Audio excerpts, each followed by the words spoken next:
وَكَذَلِكَ جَعَلْنَاكُمْ أُمَّةً وَسَطًا، اسی طرح ہم نے بنایا آپ کو امت اعتدال والی. ہم اعتدال کے لوگ ہیں. ہم قبروں میں زندگی کے قائل ہیں لیکن برزخ کے اعتبار سے. وَمِن وَرَائِهِمْ بَرْزَخٌ إِلَى يَوْمِ يُبْعَثُونَ. تو ایک فرقہ کہتے ہیں قبریں خالی پڑی ہوئی ہے، اور ایک دفعہ جو روح جسم سے نکل گئی قیامت سے پہلے دوبارہ جڑے گی نہیں. یہ غالی ناشز مارق عن الدین فرقہ ہے. دوسرا فرقہ کہتا ہے یہاں پر بھی نبی حاضر ناظر، ولی حاضر ناظر، ساری کائنات کے بزرگ موجود. ایک قبر میں بھی قائل نہیں، متجاوز عن الحد الشرعی. دوسرا ہر جگہ قائل ہے. ہم ہر جگہ قائل ہونے کو اور قبر میں بھی اتصال روح بالبدن کے انکار کو کفر کہتے ہیں.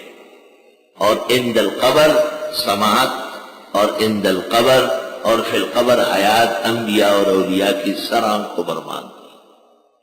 الحمدللہ. لیکن اس حیات کو دنیاوی کہنا، جیسے پنجاب کا ایک گروپ اس میں لگا ہوا ہے، یہ بظاہر نامناسب تعبیر ہے. مرنے کے بعد پھر دنیا کہاں سے آ گئی؟ ایک دفعہ جب موت واقع ہے، اور اس پر اجماع صحابہ اور امت ہے کہ انبیاء علیہ السلام سوائے عیسیٰ مسیح کے اور ایک قول میں خضر و ادریس کے یا الیاس کے بقیہ کل کائنات کے نبیوں کو موت واقع ہے، بشمول ہمارے پیغمبر جناب نبی کریم صلی اللہ علیہ وسلم کے. کیا آپ کو بھی موت آئی ہے؟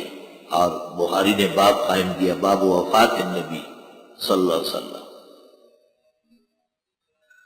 اور قرآن میں بھی آپ کے لیے ہے وَمَا جَعَلْنَا لِبَشَرٍ مِّن قَبْلِكَ الْخُلْدَ أَفَإِن مِّتَّ فَهُمُ الْخَالِدُونَ كُلُّ نَفْسٍ ذَائِقَةُ الْمَوْتِ. یہ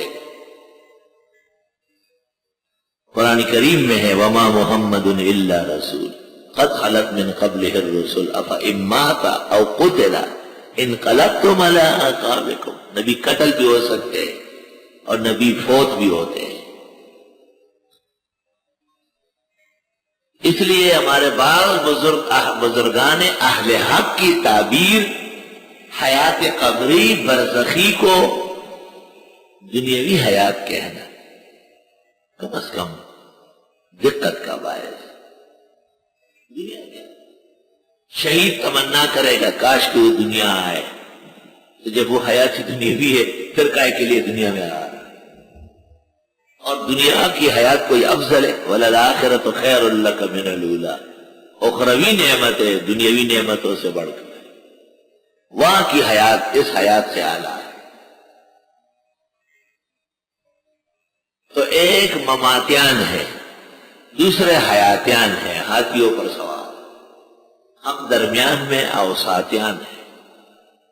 قبر میں حیات پر حق مانتے ہیں، جو کہتے ہیں اتصال الروح بالبدن بعد مامات نہیں ہے، غلط کہتے ہیں. شیخ الاسلام ابن تیمیہ نے ان کو کافر کہا ہے. لیکن جو اس حیات کو دنیاوی حیات کہتے ہیں ان کی خدمت میں بھی ہماری معذرت قبول کی جائے. ہم دنیاوی کے اصطلاح کو قبری و برزخی حیات کے لیے موزون اور حسب الآداب نہیں سمجھتے. چنانچہ محقق الاثر نے بھی تسکین الصدور میں اور الشہاب المبین میں ویسے جان چھڑائی کی کوشش کی. خوب سمجھ چکے ہیں کہ دنیاوی نہیں. اور مولانا مفتی محمود صاحب نے بھی تفسیر محمود میں دنیاوی حیات کا قول ہی سرے سے نہیں کیا، اس کو بین ہی برزخی حیات کہا. اس حیات میں عند القبر سما علی التحقیق برحق ہے. انبیاء کی کامل ہیں اور دوسروں کی اس جیسے کامل نہیں ہے. مزید تفصیلات امام قرطبی کی التذکرہ، علامہ خالد محمود کی مقام حیات، علامہ اللیار چکڑالوی کے حیات الانبیاء، اور ان سب سے پہلے امام بیہقی کی حیات الانبیاء دیکھنے کی